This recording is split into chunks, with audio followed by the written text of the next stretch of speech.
The real estate industry has recently been rocked by the NAR settlement, leaving many to wonder what's going to happen to buyer's agents in this new real estate landscape.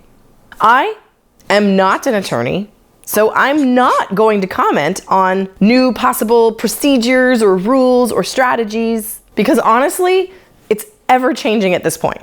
What I will say is one of the questions I'm getting from my customers the most is, if compensation is changing for realtors, should I hire a buyer's agent? Amidst all these changes happening in real estate, I think it's going to feel a little bit like the wild, wild west until everything gets smoothed out and settled.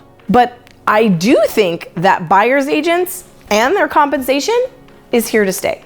Because did you know in Washington state, they already tried this? According to their press release, back in 2019, Northwest MLS, which serves most of Washington state and some surrounding areas, eliminated the requirement imposed by other MLSs that a seller, via the listing broker, offer compensation to the buyer's broker. At the same time, NWMLS was the first listing service in the country to publish the amount of compensation being offered to the buyer's broker. These changes were NWMLS's first steps towards providing buyers and sellers with increased understanding, choice, and control over how they compensate their real estate broker.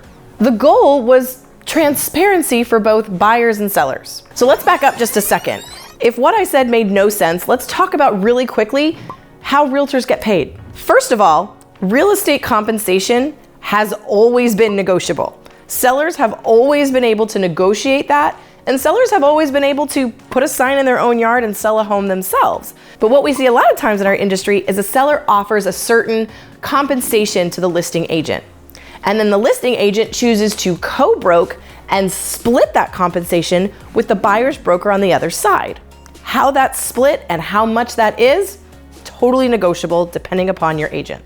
So some of the new things that are being proposed is that sellers will pay their agent and buyers will pay their agent, and it'll be completely separate.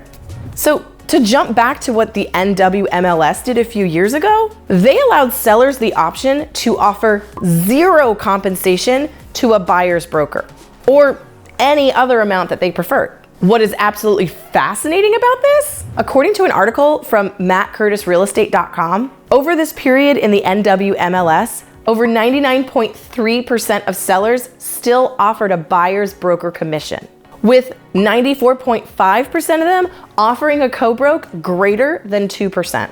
And I think this is because consumers, namely sellers in this instance, realized the importance of having a dedicated professional on the other side of the transaction when selling their home.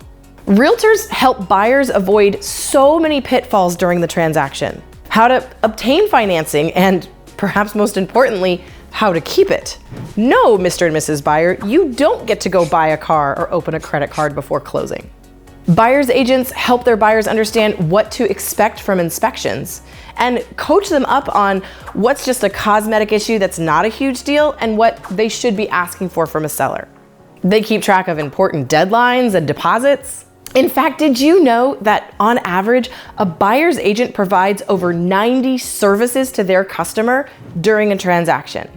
Without a trusted agent on the other side of a transaction, the likelihood of the deal falling through or being a huge hassle is far greater.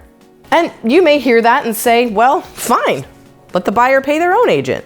Some of that has already started, but if you think that is not going to affect sellers, you're wrong. Let's look at this strictly from a financial angle. When a buyer is buying a house, they are bringing money to the table for their down payment, closing costs, and perhaps now their agent's compensation. With the elevated prices and appreciation we've seen in the market, coupled with the rising mortgage rates, do you think that the average buyer is gonna just suddenly have more money in their pocket to bring to the table? Or do you think buyers are gonna start negotiating with sellers on price and credits? Affordability is a current and important real estate issue right now. And with the importance of accurate representation for consumers on both sides of a transaction, that money has to come from somewhere. So while I believe that transparency is a good thing, and a lot of us haven't done a good enough job explaining how payment happens, I don't want people to mistakenly think that transparency is going to lead to a discount. Tracking what's happening in the real estate market is huge.